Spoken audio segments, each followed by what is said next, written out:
n'a pas peur du cancer, mesdames, messieurs. Généralement, quand on entend ce mot, on a forcément froid dans le dos. Malheureusement, on dira que dans les pays africains, il semble que les cancers sont en pleine extension. Pourquoi? Quel est leur mode opératoire? Peut-on les prévenir? Y a-t-il une alimentation adaptée à ces personnes qui souffrent du cancer? Mesdames, Messieurs, bonsoir. Nous en parlons ce soir avec notre spécialiste. Il est chirurgien cancérologue, le docteur Lucien Kpangon. Et donc, voici la première rubrique de cette émission, les vérités du spécialiste.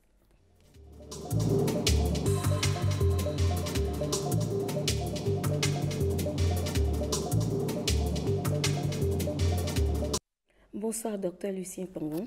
Bonsoir, madame. Vous êtes cancérologue et chirurgien et vous nous venez du Centre de cancérologie de Cotonou. Et c'est donc avec vous que nous allons découvrir tout ce qui est caché derrière ce mot cancer. Mais d'abord, j'ai envie de vous demander ce Centre de cancérologie de Cotonou, c'est nouveau? Oui, c'est un centre nouveau qui est mis en place depuis décembre 2017 face à de nombreuses demandes de la population, la demande de soins qui est devenue très cruciale, et vu la lenteur avec laquelle les dispositions étatiques se mettent en place, on a jugé bon de se mettre ensemble. Il y a un chirurgien cancérologue, moi, un médecin radiothérapeute, chimiothérapeute, un anesthésiste et un anapathe. Deux anapathes. Deux anapathes, c'est du côté du diagnostic. Anapathe, les gens ne comprennent pas forcément. Bon, on va en définir au cours de l'émission, qui se sont mis ensemble pour mettre en place d'abord ce petit centre dans lequel on ne parle que cancer. Alors, quand vous parlez des dispositions étatiques qui tardent à venir, c'est-à-dire que pour les personnes qui souffrent du cancer, on a l'habitude de les évacuer et que les dispositions sont souvent lentes, c'est ça? Bon, il y a en partie, parce qu'il y a un petit quelque chose qui se fait déjà au CNHU, mais le CNHU n'a pas encore acquis la capacité de contenir tous les malades. D'où une demande très importante. Donc nous, rentrant au pays, on se dit, bon, on ne peut pas rester les bras croisés et attendre toujours que l'État prenne des dispositions. Il faut qu'on fasse un effort. Donc, entre spécialistes, on s'était entendu, on a mis d'abord en place ce petit centre. Donc, désormais, nous avons un centre de cancérologie dans notre pays et il est à Cotonou. Alors, on a l'impression que les cancers, tout type confondus, sont à la mode. Est-ce que c'est vrai et quelles sont les statistiques dans notre pays? Dans notre pays, on a quelques chiffres sectoriels qu'on ne peut pas généraliser par rapport au cancer en général. Mais les chiffres que je vais vous donner, c'est les chiffres sur le plan mondial et sur le plan ouest africain. Sur le plan mondial, le cancer représente entre 9 et 10% de toutes les maladies non transmissibles. Maintenant, au niveau de l'Afrique de l'Ouest, ce taux avoisine les 15% de la population. D'accord, c'est dire que le cancer fait partie, les cancers, tout type confondus, font partie donc de la du gros lot qu'on appelle maladie dite non transmissible. Ouais. Alors, quand on parle du cancer, chacun a sa petite idée. Je le disais à l'entame de cette émission, mais vous êtes cancérologue, vous allez pouvoir nous donner une définition claire du mot cancer. Oui, le cancer résulte d'une perturbation profonde et complexe du fonctionnement de certaines cellules qui se multiplient de façon anarchique au sein de l'organe qui les contient et qui finit par envahir tout cet organe et envoyer des colonies de cellules à distance. C'est ça qu'on appelle métastase. Donc, ça, c'est un stade beaucoup plus avancé qu'on retrouve ces mêmes types de cellules loin du site originel. C'est surtout ça. Et c'est ça qui va dans les formes, parce que les cancers sont divisés en deux grands groupes, les cancers solides et les cancers non solides. Dans les cancers non solides que vous trouvez ces cellules, dans les cancers solides que vous trouvez, les tumeurs qu'on retrouve dans le sein, dans la prostate, un peu partout. Et les cancers non solides, c'est surtout les cancers liés aux éléments constitutifs du sang. C'est ça. Alors, qu'est-ce qui, à un moment donné, puisque vous avez parlé de multiplication anarchique de cellules anormales, qu'est-ce qui, à un moment donné, va provoquer l'apparition de ces cellules anormales? Pour ces cellules, l'organisme a un régulateur qui fonctionne en fonction de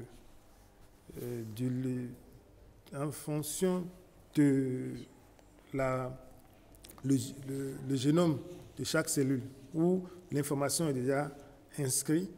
Donc, chaque cellule se multiplie, se divise et meurt. Et c'est réglé, c'est régularisé. Maintenant, par rapport à ces cellules qui ont subi des agressions, qui font peut-être ce qu'on appelle une mutation. Et cette mutation, c'est une modification du génome de la cellule. Donc c'est ça qui... Alors, ce que nous aurions voulu comprendre, d'où viennent ces agressions? C'est quoi ces agressions? Ces agressions sont liées à des expositions, par exemple des expositions à des rayons ou des substances, des toxiques, ou certaines infections peuvent modifier le génome d'une cellule. Et cette cellule-là échappe au contrôle de l'organisme. Donc, c'est ça qui entraîne une multiplication. Est-ce qu'il n'y a pas un facteur âge? Est-ce que l'âge aussi ne va pas entraîner un vieillissement qui pourrait, oui, l'âge intervient tout simplement. L'âge intervient dans ce perturbation souvent parce que plus vous agressez, vous vieillissez, plus vos capacités de réparation diminuent. Donc, quand il y a l'agression, ça s'installe plus vite. Mais il n'y a pas que l'âge dans l'émergence d'un cancer. Alors, y a-t-il un lien entre l'hérédité et le cancer? Est-ce qu'il y a des cancers qui s'héritent? Oui, l'hérédité est un facteur dans l'apparition d'un cancer, surtout si le cancer est apparu à un âge plus jeune. Quand dans une famille, une personne a un cancer à un âge plus jeune, il faut surveiller tous les membres de cette famille-là. Et la descendance de cette personne doit être surveillée de très près. Alors, de plus en plus, les gens pensent que le cancer nous vient de notre alimentation et des facteurs de risque de notre environnement qui a commencé à se dégrader. Est-ce que vous avez cette impression, vous, scientifique? Bon, ce n'est pas une impression, c'est une vérité. Parce que le cancer s'installe grâce à certains risques auxquels on s'expose. Les risques, on a en réalité 4 groupes de risques. Il y a les risques environnementaux, c'est-à-dire les pollutions et autres. Il y a les risques biologiques. Par exemple, on vient de parler de l'hérédité. On peut avoir les infections qui, à la longue, peuvent vous donner le cancer. Il y a le vieillissement dont on a parlé. Ensuite, il y a certains comportements, les comportements alimentaires dont vous venez de parler, la consommation des graisses saturées qu'on retrouve peut-être. Le tabac, je sais pas. Oui, il y a ces comportements, il y a le tabagisme, la toxicomanie, toute exposition à ces toxiques peut vous donner un cancer. Il y a parfois aussi des virus, mais nous allons prendre une petite pause pour écouter Jean-Claude James à travers ce reportage. Ils sont cruels, sournois et foudroyants. Malheureusement, les cancers font partie des maladies dites non transmissibles en pleine expansion dans les pays d'Afrique subsaharienne. Et quel que soit le type de cancer qui survient dans la famille, le vécu psychologique des uns et des autres est dévastateur. J'ai vu ma tante se plaindre souvent des douleurs au niveau de ses aisselles. Elle dit qu'elle ressent des ganglions, la présence de ganglions sous ses aisselles. Après un bilan, on a constaté la présence d'un nodule au niveau dans ses seins. On a demandé à ce qu'une ponction soit faite, ce qui est fait. Et à la fin, on a constaté que c'était une cellule cancéreuse. Ils ont décidé de lui faire une ablation du sein, mais le mari s'est opposé parce qu'avant qu'elle n'accepte d'aller à l'hôpital, ma tante a dit que la seule condition, c'est que le mari lui promette qu'arrivé là-bas, qu'on ne va pas la priver de ses seins. Donc, suite à cette promesse, le mari s'est dit qu'il ne peut pas donner l'autorisation pour qu'on lui fasse une ablation parce qu'à son réveil, ça peut avoir une influence psychologique sur sa personne.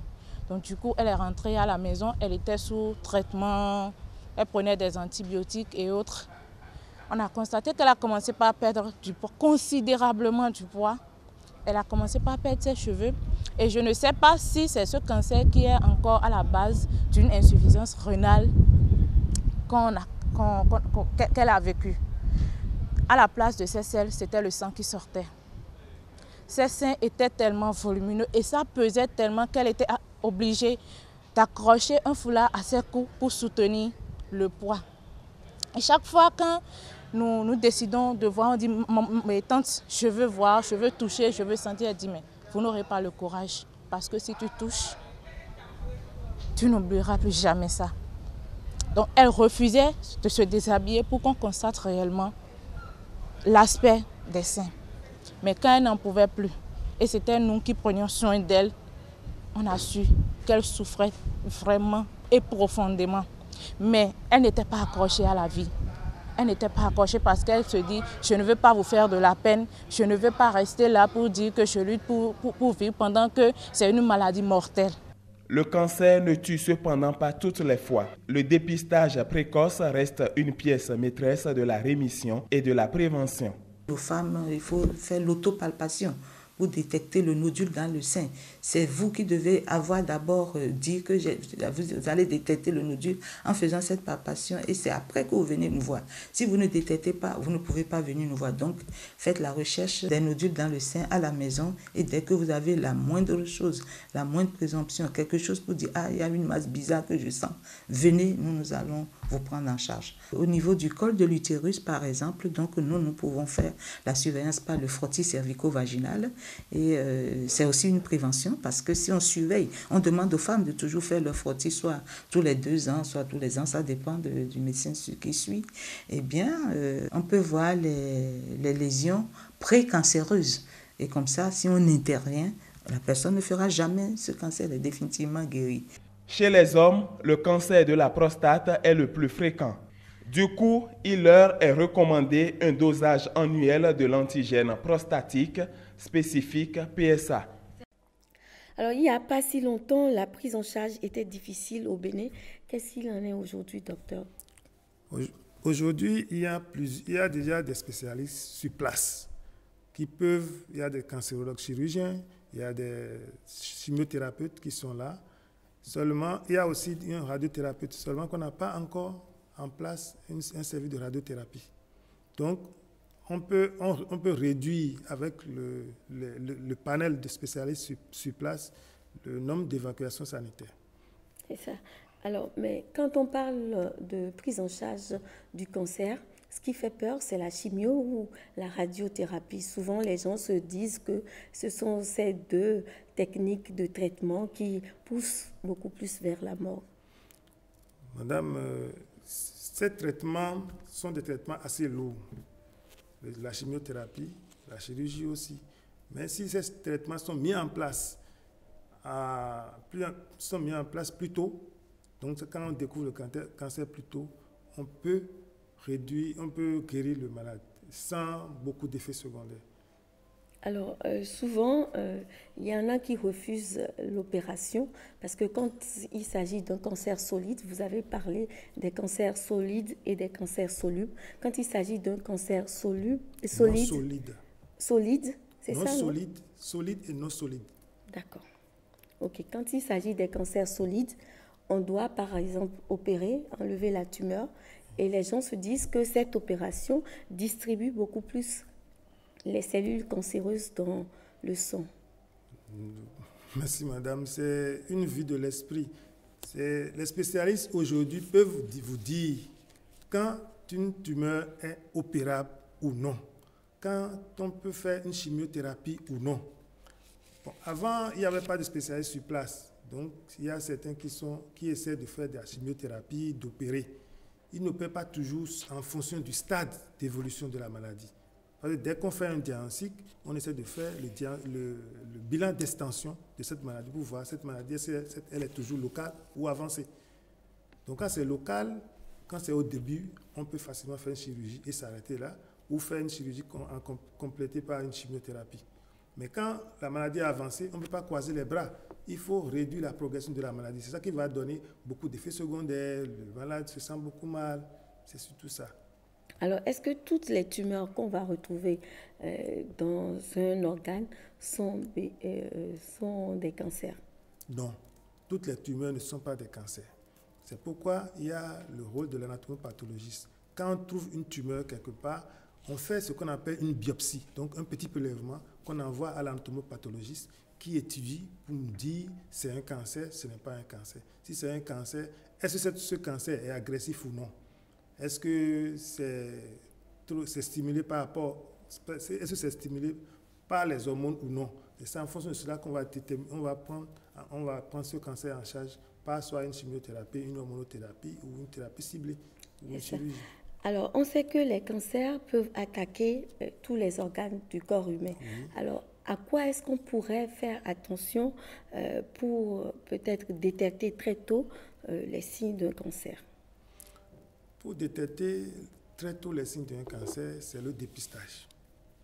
C'est d'abord le dépistage, donc il faut consulter pour voir si vous êtes à risque ou non.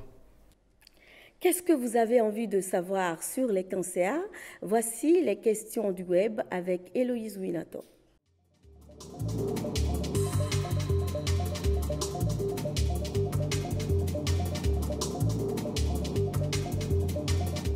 Héloïse Winato, bonjour.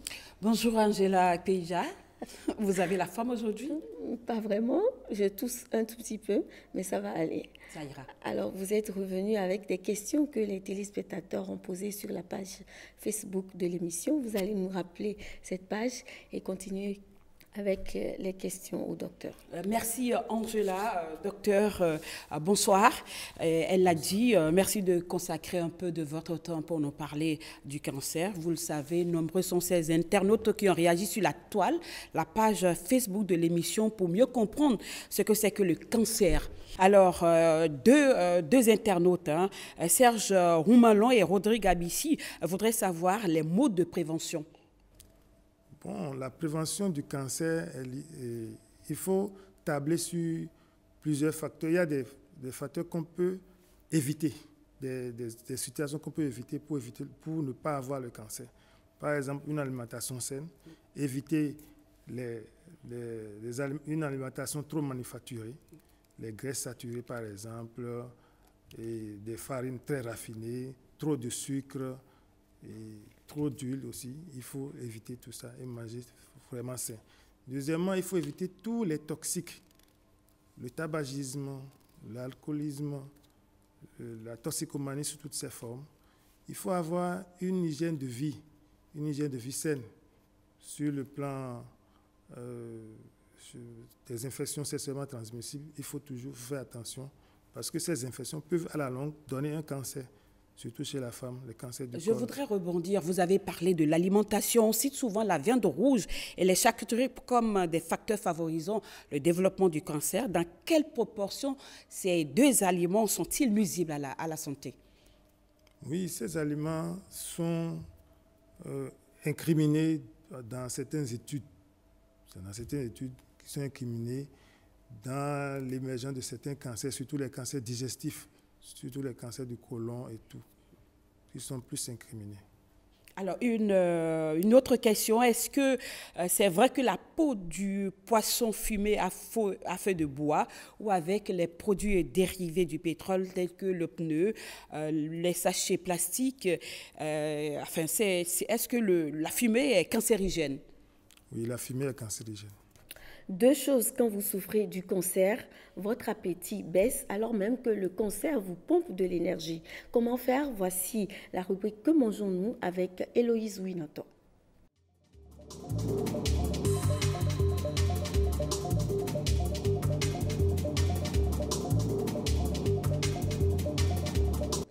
dans la rubrique Que mangeons-nous, Héloïse Winator, vous allez certainement nous parler d'alimentation saine et équilibrée. Vous nous parlerez également de ces aliments énergétiques qu'il faille consommer pour donc avoir plus d'énergie pour lutter contre ces cancers qui vous foudroient. Tout à fait. Ce que nous mangeons est en grande partie source des maux dont nous souffrons. Existe-t-il un lien entre le cancer et l'alimentation? Suivez les explications de deux spécialistes, un cancérologue et un nutritionniste diététicien, à travers ce reportage que nous proposent Jennifer Sativi et Jules Akoïko. Le cancer, une maladie silencieuse.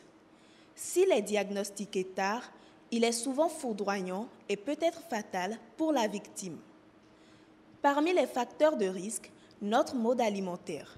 L'Organisation mondiale de la santé a clairement établi un lien entre la survenue des cancers et l'alimentation. Une mauvaise alimentation serait donc en grande partie responsable du développement de toutes sortes de cancers observés ces dernières années. Il faut donc proscrire des assiettes certains aliments qualifiés de cancérigènes et en privilégier d'autres qui ne sont pas à risque. Au déjeuner, à midi, avant de manger la pâte, avant de manger le riz, il faut prendre des fruits. Ananas, nous excellons en production d'ananas.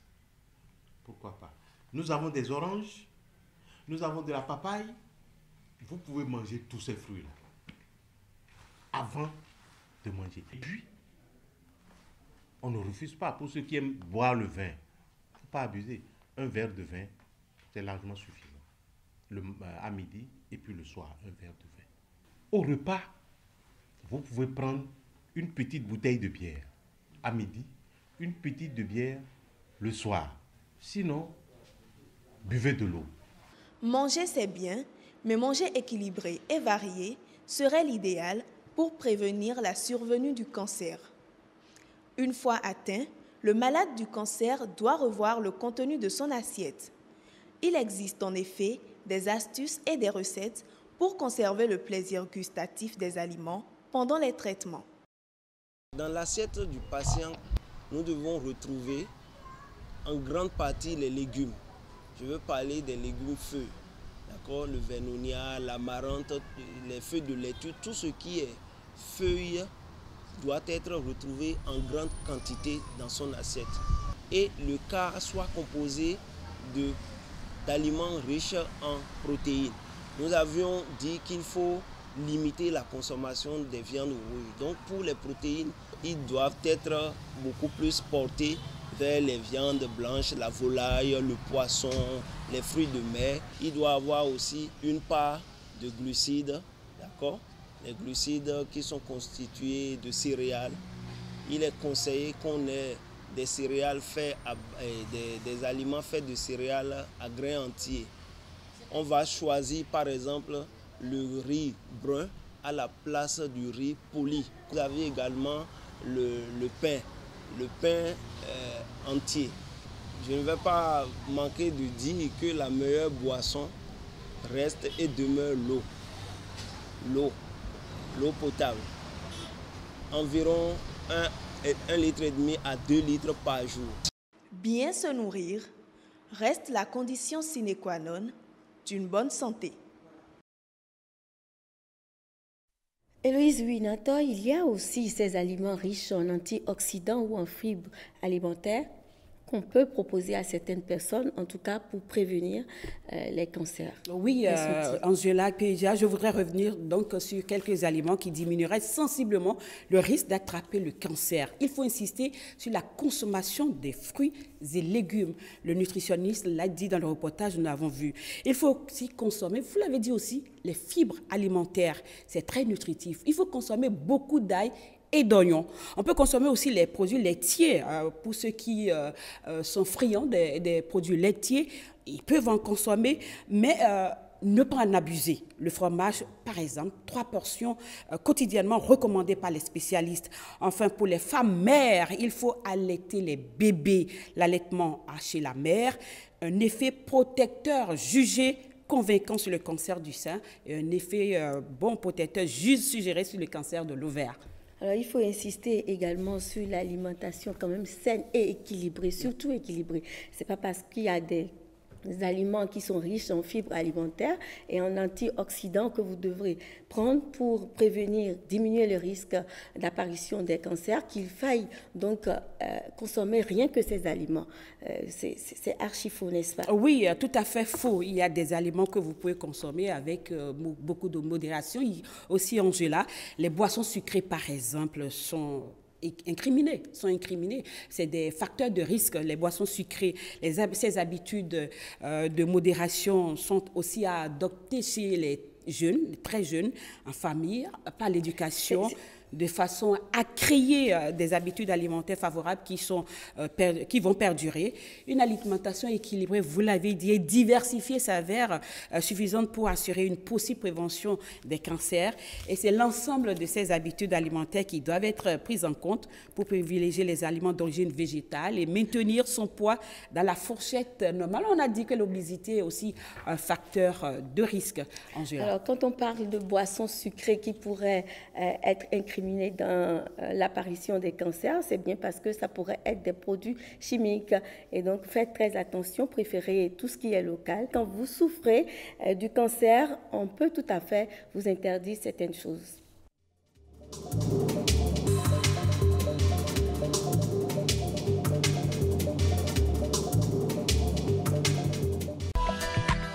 Vous souffrez d'un cancer, il vous est interdit de fumer. Cela va aggraver votre état. Ne paniquez pas, montrez-vous fort et ayez foi en l'avenir. Cela vous aidera à combattre la maladie. Ne fuyez pas quelqu'un qui souffre du cancer. Le cancer n'est pas une maladie contagieuse. Nous sommes en train de tirer à la fin de cette émission. Mais avant, Héloïse Winator, vous allez rappeler la page Facebook où les téléspectateurs pourront poster toutes leurs questions. Portez-vous bien.ortb. Voilà, faites-nous parvenir toutes vos préoccupations et les médecins sont là, les spécialistes sont là pour vous répondre. Merci à vous, Héloïse Winator. Nous allons mettre un terme à cette émission. Fin donc de Portez-vous bien. Merci de nous avoir suivis. Nous vous reviendrons certainement avec un autre sujet tout aussi préoccupant que celui des cancers. Merci et à bientôt.